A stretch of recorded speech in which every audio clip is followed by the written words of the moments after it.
Right now, your timeline is split in two. Half the people you know are cheering for Israel, the other half are defending Iran. Everybody has picked a side, everybody has an opinion.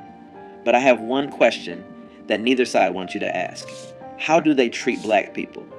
Not in speeches, not in propaganda, not in what they say to the cameras. How do they actually treat black people who live in their countries, walk their streets and exist under their laws? Because I went deep on both Iran and Israel. What I found should make every black person watching this rethink everything they have been told about this conflict. Because neither side, and I mean neither side, has clean hands. Before we go further, subscribe to this channel. This is part of our ongoing series covering the Iran war from the angle the mainstream media refuses to touch. Hit the bell so you do not miss a single video. And let's get into it. Let's start with Iran. And let's start with something that most people, including most black Americans, have never heard. Iran has a black population, not visitors, not tourists, not temporary workers. There are Afro-Iranians, black people who have lived in Iran for centuries. They are concentrated primarily in the southern provinces along the Persian Gulf, in cities like Bandar Abbas, Hormozgan, and in the regions bordering the Gulf of Oman. Estimates vary, but researchers have placed the number anywhere from several 100,000 to over 2 million people, depending on how you define the community and how far back you trace the lineage. And the origin of that community is slavery. The Persian slave trade, which overlapped heavily with the Arab slave trade, brought East African people to Iran over a period spanning more than 1,000 years. From the 7th century onward, enslaved Africans were transported from the coasts of what are now Kenya, Tanzania, Mozambique, Ethiopia, and Sudan into the Persian Gulf region. They were used as laborers, domestic servants, pearl divers, soldiers, and in agricultural work in some of the most brutal conditions imaginable. If you watched our video on the Arab slave trade and over 150,000 of you did, you already know that this was one of the longest and least discussed slave trades in human history. It predated the transatlantic slave trade by centuries and continued well into the 20th century. Iran did not formally abolish slavery until 1929. Even after abolition, the social consequences never disappeared. Today, Afro-Iranians live in a state of invisibility. They are among the poorest communities in the country. They hold almost no political power. Their cultural traditions, rooted in African music, spiritual practices, and oral history, are marginalized. They are rarely represented in Iranian media, education, or public life. When researchers and journalists have attempted to document their existence, they have been met with resistance from Iranian authorities who would prefer the world did not know this community exists at all. The racism Afro-Iranians face is structural and deeply embedded. The Farsi language itself contains derogatory terms for black people that are still in common use. Colorism is rampant across Iranian society, with darker skin being associated with poverty, low social status, and undesirability. Afro-Iranian women in particular face compounded discrimination, marginalized for their race, their gender, and their economic status simultaneously. And here is something that connects directly to the war happening right now. The southern provinces where most Afro-Iranians live are among the most neglected regions in the entire country. While Tehran poured resources into its military and nuclear programs, these communities were left without adequate schools, hospitals, infrastructure, and economic opportunity. The Iranian regime spent billions on missiles and proxy wars across the Middle East. Meanwhile, the descendants of enslaved Africans living within their own borders were treated as if they did not exist. Some Afro-Iranian activists have spoken publicly about this. The response from the regime was predictable: surveillance, intimidation, and silence. The protests that erupted across Iran in late 2025 and early 2026 included voices from these communities.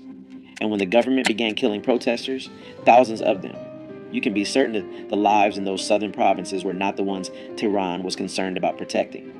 So that is Iran, a country with a black population born from slavery, maintained in poverty, and erased from public consciousness. A country that has never acknowledged, apologized for, or made any attempt to repair the damage done to its Afro-descendant community. Now let's cross the border into Israel and buckle up, because this is where it gets even more disturbing. Israel markets itself to the world as the only democracy in the Middle East, a homeland for the Jewish people, a nation built on the promise of belonging. But if you are a black Jew in Israel, that promise has a very different meaning. There are roughly 170,000 Ethiopian Jews living in Israel today, a community known as Beta Israel. Their connection to Judaism stretches back thousands of years.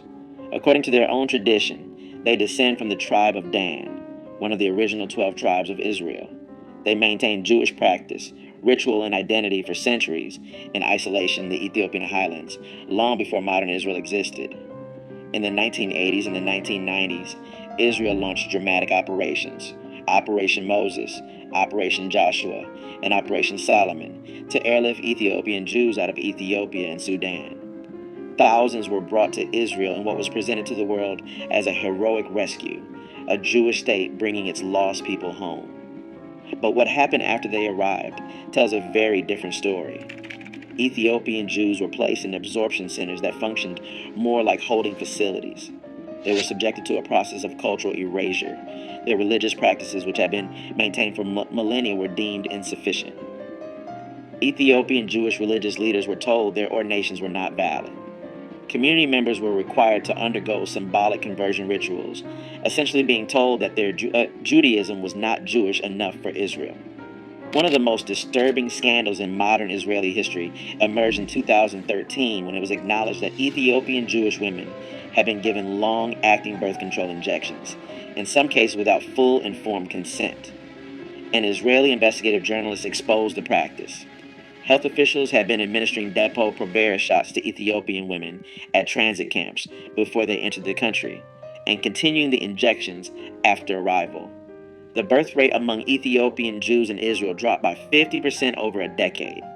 When the story broke, the Israeli Health Ministry issued a directive telling gynecologists to stop prescribing the contraceptive if there was any doubt that the women understood the treatment. Let that sink in. A nation that defines itself by the promise of never again was suppressing the birth rate of its black Jewish population. It goes beyond reproductive rights. Ethiopian Jews in Israel face systemic discrimination in virtually every measurable category.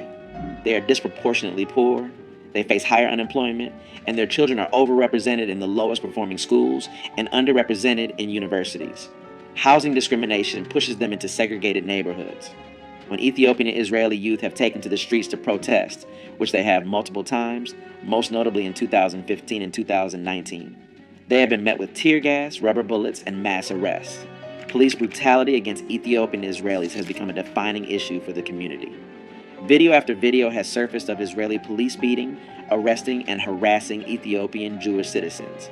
In 2019, the shooting of an unarmed Ethiopian Israeli teenager by an off-duty police officer sparked nationwide protests. Thousands of Ethiopian Israelis took to the streets. They blocked highways, and they demanded justice. The parallels to Black Lives Matter were impossible to ignore, and they were not lost on Black Americans watching from across the ocean. Then there are the African asylum seekers.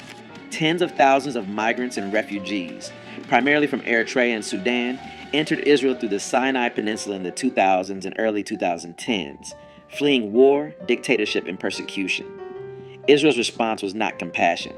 The government built a massive detention facility in the Negev desert. Senior Israeli politicians refer to African asylum seekers as infiltrators and as a cancer. Legislation was passed to detain them indefinitely.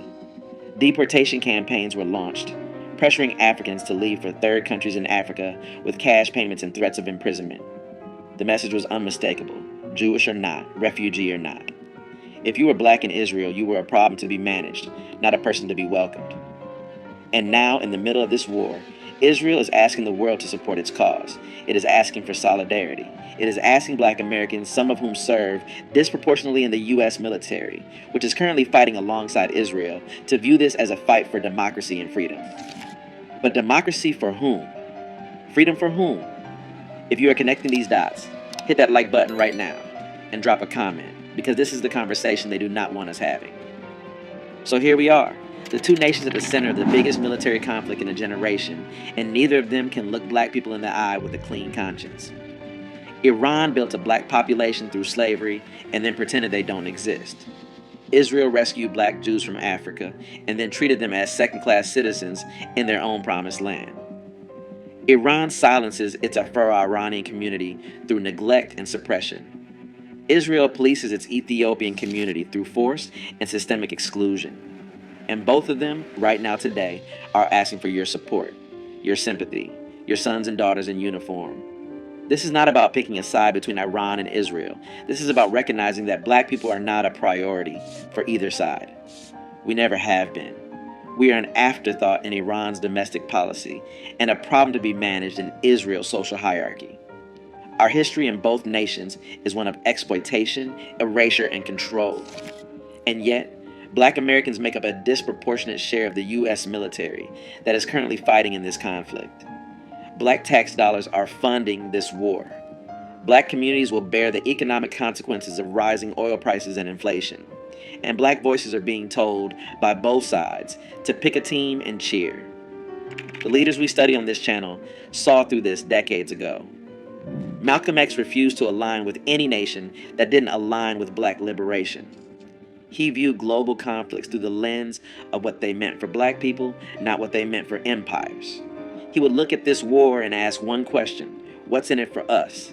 And the answer, as it has been for every war in American history, is nothing. I'm not here to tell you who's right and who's wrong in this war. Smarter people than me are arguing about that, and they can't figure it out either. But I am here to tell you this: before you wave a flag for either side, you deserve to know how that side treats people who look like you. Not what they say in press conferences. Not what their diplomats tweet. How they treat black bodies in their streets, in their hospitals, in their housing, in their courts, and in their history books. And now you know. Iran erased its black population. Israel marginalized its black citizens, and both of them are currently engaged in a war that black American soldiers are fighting and dying in, while black communities at home receive nothing in return. That's not opinion. That's documented history.